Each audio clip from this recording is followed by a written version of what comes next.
الله وبركاته saakay war farxad leh ayaa ka imanaya bariga dhexe wadahadaladii Xamaas Israa'iil ayaa lagu waramayaa in ay marayaan heer gabagaba ah shantii qodob ee ugu muhiimsanayd wada xaajoodka ayaa lagu waramayaa afar kamida in la isku afgartay xilli ciidamada Israa'iil tirada dhimashada Gaza uga dhimanaysana ay kor u sii kacayso iyadoo sidoo kale Xamaas weerar kale xalay ay ka fuliyeen gudaha marinka Gaza qodobada iyo kuwa kale ayaad qodobka ugu horeeya barnaamijka saakaad ku maqli doontaa qodobada sidoo kale aan barnaamijka idinku haynay iyana waxaa kamida wasiirka arrimaha dibadda dalka Iran Abbas Aqraji ayaa sheegay inuu yahay hadal aan waxba ka jirin oo been ah in Iran ay codsatay in miiska wada hadalada hubka nuclearka Iran ka tanaasulkiisa mar kale la iskugu soo noqdo hadalka waxa aqalka cad ka yiri madaxweynaha Mareykanka Donald Trump isagoo la kulmay Netanyahu ayuu sheegay in Iran ay codsatay in wada hadalada dib loogu noqdo laakiin wasiirka arrimaha dibadda Iran ayaa faahfaahiyay arrinta wan isla eegi doonaa qodobada sidoo kale barnaamijka aad ku maqli doonto waxaa kamid ah xogayaha arrimaha dibadda dalka Britain David Lammy ayaa sheegay in dalka Britain uu talaabo ka dhan Israa'iil qaadi doono haddii ay sii socoto xaaladda bini'aadanimo ee ka sii daraysa ee ka taagan marinka Gaza qodobka ugu dambeeyana waxaan idinku hayaa Trump iyo Putin ayaa u muuqda inay madaxa isla galayaan Trump waxa uu leeyahay Putin waxa uu dhaafay xadkii waxa uu dhaqmayaa si aan bani'aadanimo ahayn waxaan diyaarinaynaa cunaqabateyn ka dhan ah Ruushka aynu ku bilowna barnaamijkeena aroornimo saakay xiisadda bini'aadanimo ee ka taagan marinka Gaza ayaa maraysa meel aad u adag iyadoo dhanka kale warka ka imanaya bariga dhexe uu yahay saaka kii ugu farxadda badnaa maalmihii la soo dhaafay iyadoo la sheegay inta ugu badan qodobadii ugu adkaa ee wada xaajoodka in la isku afgartay sida uu ku waramayo ergeyga gaarka Mareykanka u qaabilsan wada hadalada Steve Witkoff ayaa sheegay in shan kamida qodobadii la isku haystay ugu muhiimsanaa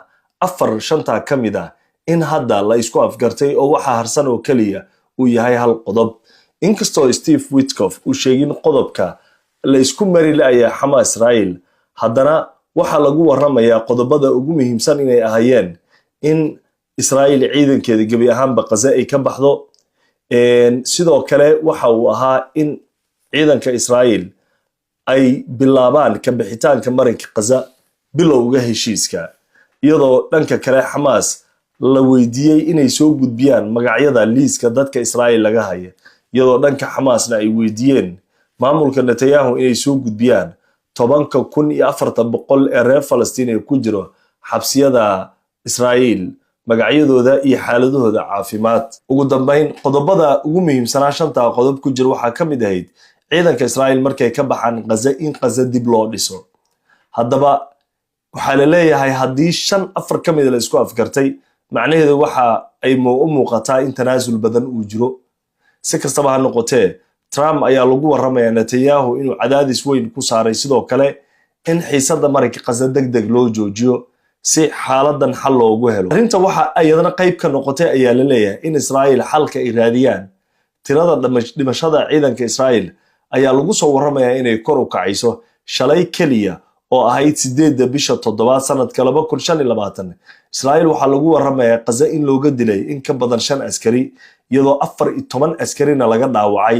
xalay sidoo kale waxa lagu waramayaa ciidanka Israa'iil in Gaza ay kala kulmeen weerar kale oo uga imanayay dhinaca kooxaha iska caabinta waxa hadda Gaza ka socda isku dhacyo iyo weerar toos oo u dhaxeeya ciidamada Israa'iil iyo kooxaha ka dagaalamaya gudaha magaalada Gaza iyadoo dhanka kale lagu soo waramaya macluusha iyo dhibaatada ka taagan Gaza inay tahay mid aad u daran oo xaalad bini'aadantii ugu darnayd ee halka ka taagan tahay laakiin kooxaha iska caabinta ayaa sheegay iyagu in ay sii wadi doonaan weerarada ka dhan Israa'iil ilaa inta ciidanka Israa'iil ay ka baxayaan marinka Gaza waxayna sheegeen Xamaas oo shalay bayaan soo saartay inay ka go'an tahay in Israa'iil ay tusto inaysan suurtagal u ahayn inay ku sii jiri karaan Gaza waxay u muuqataa hadda kooxaha iska caabinta Gaza in ay ka doorbideen wada hadalada in ay la dagaalamaan Israa'iil oo ayna waxba u reebanin waxay u muuqataa reer Falastiin gaar ahaan reer Gaza in ay ka sabreen xal nabadeed oo hadda ay u muuqato tiradii ka dhiman lahayd inay ka dhimatay burburkii gaari lahaa inuu gaaray, culays walba oo ku dhici lahaa inuu ku dhacay. hadda ay taagan tahay xaaladii ay ku dagaalami lahaayeen nooc walba ay dagaalamayaan, taas oo laleeyahay waxay ku adkaanaysaa ciidanka Israa'iil inay sii wadaan dagaalkan 21 bilood oo u muuqato natiijo aan wax weyn ka soo mira dhalanin in ciidanka Israa'iil ay halkaasi kala soo noqonayaan. ugu dambeyn waxaa la arkay wasiirka amniga Israa'iil Ben Gvir oo ku ooyay oo ku qaylinaya dagaalka joojinina, dagaalka ka bixina. gudaha Israa'iil Ben Gvir hadda wuxuu ka noqday nin hadalkiisa macno weyn ka lahayn, iyadoo adduunkana looga yaqaanay inuu yahay nin xag jir ah. waxa uu ka mid yahay wasiirada ku ololeynaya in dagaalka la sii wado xilli Gaza laga soo kaxaynaya ama laga soo celinaya meydadka iyo dhaawacyada ciidanka Israa'iil. bishii 6aad iyo bishan 7aad aynu ku jirno waxaa la sheegay inay yihiin bilo aad u kulul. ciidamada Israa'iil waxaa lagu helay xaafadaha magaalada Gaza, waqooyiga koonfurta, xaafadaha ay ka mid yihiin Shujaaciya, Beit Xanuun iyo goobo kale oo dhammaan ciidamada Israa'iil halkaasi gawaari looga gubay, ciidan looga dilay, dhaawac iyo dhimasho badanna ay kala soo noqdeen. waaye si kastaba ha noqotee, Steve Witkoff ergeyga gaarka ayaa hadda sheegaya inay suurtagal tahay maalmaha soo socda iyo saacadaha soo socda in lagu dhawaaqo heshiis laga gaaray marinka Gaza. laakiin su'aasha ugu weyn ee taagan ayaa waxa ay tahay dhaqangalka heshiiskan. ma ahan markii ugu horeysay wada hadalla Xamaas Israa'iil ay fariistaan, waliba ma ahan markii ugu horeysay Dooxa lagu kulmo. laakiin markan waxaa leeyahay Israa'iil ayaa u muuqata inay tahay midda aadka u danaynayso in xal laga gaaro ciidankeedana ay kala soo baxdo marinka Gaza. wargeyska Haaretz ee ka soo baxay Israa'iil ayaa sheegay in Israa'iil ay aaminsan tahay hadda sida kaliya ciidankeeda uu ku badbaadi karo, dadka laga haystana loo soo dayn karo inay tahay in wada hadalla lagu dhameeyo xiisadan ka taagan marinka Gaza. wixii arrimaha ku soo kordho barnaamijyada dambe ilaa galabta caawa ayaad ku maqli doontaa. qodobka xiga barnaamijka ayaynu toos u gelaynaa, iyadoo uu noo soo socdo wasiirka arrimaha dibadda dalka Iiraan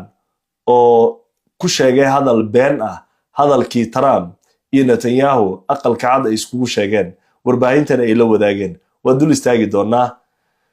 laakiin aynu ku hormarno. Trump ayaa u muuqda inuu ka sabray madaxweynaha dalka Ruushka Vladimir Putin. Trump waxa uu leeyahay Putin waxa uu dhaqmayaa si bini'aadanimada ka baxsan, sidaa darteed waxaynu hadda diyaarinaynaa cunaqabateyn ka dhana dalka Ruushka. Trump Putin wuxuu ku sheegaa si bini'aadanimo ka baxsan inuu dhaqmayo, iyadoo aqalka cad uu ku soo dhaweeyay ra'iisul wasaaraha Israa'iil oo maxkamadda dambiyada dagaalka ICC ay raadinayso in la soo xiro, iyadoo dowladaha Greega, Faransiiska iyo kuwo kale lagu eedeeyay in hawadeeda uu isticmaalay iyagoo saxiixayaasha maxkamadda ICC ka ah Netanyahu. marka waxaa leeyahay Putin iyo Netanyahu maxay islaamaan, bal waxaa lagu warramayaa inuu yahay Netanyahu nin aad uga maartay eed badan dhinaca Trump, dhinaca waxaan u jeedaa Putin. marka Trump uma muuqata baa la leeyahay tacadiga iyo dhibaatada uu geysanaya Netanyahu iyo maamulkiisa, laakiin waxaa u muuqda baa la leeyahay xaaladda ka socota Ukraine. Putin si walba oo Maraykanka iskugu dayay inuu u dabco waxba uma dhimin, bun uguma dhimin baa la leeyahay, oo waxa uu sii watay howlgalladiisa ka dhanka ah Ukraine. Putin waxa uu aaminay si walba oo Maraykan iyo saaxiibadiisa iskugu dayaan in ay heshiis iyo qorshe nabadeed u keenaan, inay mar walba yihiin kuwa gadaal ka soo kala fireen doono oo uusan aamini karaynin dalka Ruushka. sababta Putin inkastoo Trump uu mar walba u dabciyay hadalka oo saaxiibadiisii reer galbeedka naatay wadamada Yurub xitaa uu ku gacan seeray oo uu isku dayay kaalmadii uu siinay Ukraine xitaa uu dhimo, bal si wada hadallo looga gaaro xalna looga helo xiisadda ka taagan dalka Ukraine. laakiin dalka Ruushka oo u muuqda inuu ahdaaf iyo ujeedooyin leeyahay ayaana waxba waxaasi u jilcinin. waaye lama garanayo tallaabada uu qaadi doono Trump uu ka qaadi doono Putin. Ruushka waa dal weyn oo leeyahay dhaqaale ahaan intii dagaalka Ukraine uu ku jiray dhaqaalihiisa hoos uma dhicin baa la leeyahay, oo wax weyn oo iska bedelay malaha. dhaqaalihiisii cunaqabateynta reer galbeedka iyo ciriiriga la saaray wax weyn kama bedelin, oo waxa uu ku sii socdaa xawaarihii uu ku socday, iyadoo hadda dalalka Yurub qaar ka mid ah ay bilaabeen inay yiraahdaan Ruushka annaga ayuu khatar nagu yahay, amnigeena ayuu halis ku yahay. dalalka Jarmalka, Holland ayaa bilaabay waxay ugu yeereen isdiyaarin suurtagal dagaal uu ku soo qaada Ruushka dalalka reer Yurub. xaaladda iyo warbixinada barnaamij aynu marka soo diyaarin doonaa. Yurub iyo Ruushka waxay u muuqdaan hadda kuwa isku sii socdo oo meel adag ayay xiisadooda ku sii socotaa. Mareykanka ayaa hadda isna u muuqdo in uu quus ka taagan yahay madaxweynaha Ruushka Putin. waayo saaxiibada qiimaha qodobada markaynu meesha uga baxno waxay noo soo socda laba qodob oo xiiso leh. xogeyaha arrimaha dalka Britain David Lammy oo sheegay in Britain ay tallaabo ka qaadi doonto Israel. maxay noqon doontaa tallaabada ay ka qaadi doonto? iyo wasiirka arrimaha dibadda dalka Iran oo hadda booqanaya Sacuudiga ayaa waxa uu aad u cambaareeyay beenta ka soo yeertay waxa uu ugu yeeray madaxweynaha dalka Mareykanka. maxay tahay beenta Iran ay ka daba tagtay waynu eegi doonaa. laakiin marka hore wasiirka arrimaha dibadda dalka Iran Abbas Araghchi ayaa sheegay in madaxweynaha Mareykanka Donald Trump hadalka ka soo yeeray in Iran ay dalbatay in miiska wada hadallada lagu noqdo uu yahay mid been ah oo waxba ka jirin. waxa uu yiri Iran ma doonayso inay codsato wada hadallo. Iran waxa ay doonaysaa inay ilaashato madax banaanideeda iyo xurriyadda dalkeeda. cidna anaga umaan dalbin file umaan dirin dalab ku saabsan in aan wada hadallo ka galno samashada hubka nuclearka. hadalkan waxa yiri madaxweynaha dalka Mareykanka xilli aqalka cad uu kula kulmayay ra'iisul wasaaraha Israel Netanyahu. ka dabatagga Abbas hadalkan uu ka dabatagay ayaa waxa uu qayb ka noqonayaa hadallo dhowr jeer Trump uu ka sheegay Iranna ay ka dabatagtay oo ay sheegtay inaysan xaqiiqo ahayn oo marka hadal aan sax ahayn. Iran waxay leedahay horena u sheegtay inaysan doonaynin inay wada hadallo iyada ka yimid ama baryo inay Israel iyo Mareykan ku hor fariisato. waxa ay tiri Iran waa dal madax bannaan oo diyaar u ah mustaqbalkeeda, amnigeeda iyo xuduudaheeda inay ilaashato. cidii doonayso dawlad wanaag iyo wada shaqayn is-ixtiraam waxay tiri Iran waxay diyaar u tahay inay ka wada hadlaan. laakiin waxa ay tiri codsi cid aan u dirsanay ma jirto. waayo wasiirka arrimaha dibadda Iran Abbas Araghchi ayaa booqashadii ugu horeysay tan iyo dagaalkii socday 12 maalmood Iran Israel waxa uu ku tagay caasimadda dalka Sacuudiga isagoo halka kula kulmay wasiirka arrimaha dibadda Sacuudiga iyo dhaxal sugaha boqortooyada Mohammed bin Salman. iyadoo ujeedada kulanka lagu sheegay inuu qayb ka yahay talooyinka hoos loogu dhigayo xiisadda gobolka xilli toddobaadkii hore wasiirka difaaca Sacuudiga oo booqday aqalka cad halka uu Trump kula kulmay waqtiga oo sidoo kale uu xiriir la sameeyay taliyaha guud ciidanka Iran. xaaladda bariga dhexe waa mid aan weli deganayn waxayna ku jirtaa colaadii Iran iyo Mareykanka xaalad qaboojina oo xilli walba dagaal isbedel laga filan karo. cabsida ugu weyn ayaa waxa ay tahay in Israel iyo Iran suurtagal ay tahay mar kale inay isku dhacaan. weli bariga dhexe ma degano waayo xuutiga weli waxay duqeyn ku wadaan in Israelna weli waxay dhibaatayn ka wadaa marinka Gaza. xuutiga waxay Israel ku eedeynaysaa in ay hubeynayso Iran waxay aaminsan Mareykanka iyo in Israelba cidda gacan saarka ay la leedahay xuutiga oo dhinac walba ka taageerayso inay Iran tahay. Mareykanka ayaa aaminsan cidda xadidi karto duqeynta xuutiga joojin karto baaba mandabna furi karto inay Iran tahay. Iran arrintaas horey ayay uga gacan saartay oo way beenisay. waxa ay sheegtay inaysan toos xuutiga iyada u hoos imaanin shaqana aysan ku lahayn. dhanka xuutiyiintu iyagu way sheegeen inaysan Iran iyo cid kale hoos imaanin laakiin ay yihiin dadka madax bannaan dhammaan dawlado kale iyo kooxo kale. way walaalaha qiimiga loo qodobka markaynu meesha uga gudubno wasiirka arrimaha dibadda dalka Iran oo booqanaya dalka Sacuudiga lana kulmay wasiirka arrimaha dibadda Sacuudiga iyo sidoo kale dhaxal sugaha boqortooyada Sacuudiga kana hadlay beentii Trump. qodobka ugu dambeeya waa xogayaha arrimaha dibadda dalka Britain David Lammy ayaa sheegay in dalka Ingiriiska ama Britain ay tallaabo ka qaadi doonto Israel haddii maalmaha soo socda aysan xaaladda marinka Gaza wax iska bedelin. xogayaha arrimaha dibadda dalka Britain David Lammy ayaa sheegay in waxa ka socda Gaza ay tahay wax u baahan dawladaha adduunka oo dhan inay mowqif midaysan ka qaataan. waxa uu sheegay dhimashada carruurta reer Gaza iyo baahida ay macluusha ka taagan inaysan ahayn wax la sii eegan karo. waxaana ka saaran buu yiri dowlad walba adduunka mas'uuliyad in dadka reer Gaza xal loo helo waa xilli 21 bilood reer Gaza duqeyn iyo go'doomin ay ku socotay ma aha wax hadda ku bilowday ingiriiskana waxa uu ka mid yahay dowladaha Israa'iil aad ku taageero dhaqaale ahaan military ahaan hubka ka iibiyo hore loogu soo jeediyay cunqabatayn dhanka hubka Israa'iil inay ku soo rogaan